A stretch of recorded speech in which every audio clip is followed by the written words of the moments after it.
Hey everyone, it's day 21 and welcome back to the channel. We are still at $120, but we are getting lots of stuff done here. We're going to be posting a lot more stuff here soon too for sale. So hopefully in the last 10 days here we can really get some good sales going.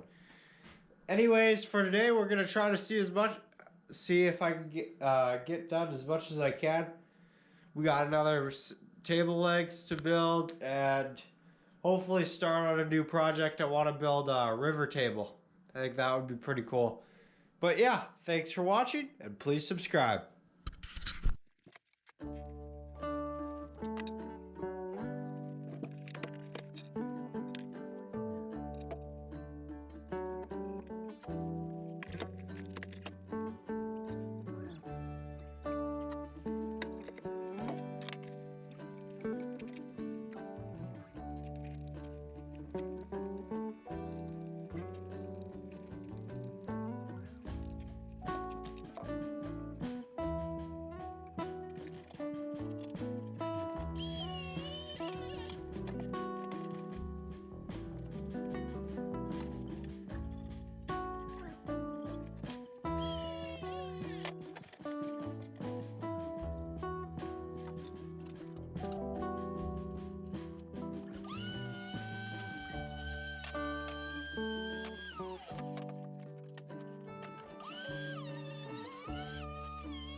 Okay guys, that's going to be a wrap for day 21.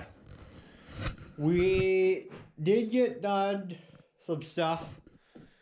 We built those table legs, plus we put wood filler in them, did a final sand on the big spruce, or on the big, what was that? On the big coffee table thing that I was making. This is a river table I'm planning on doing in the future once I just get some money from selling some of this stuff. I'm going to reinvest it and make a river table. Just a small one to start out with. with this guy here. I think it should look pretty good. But yeah. Thanks for watching, and please subscribe. See ya.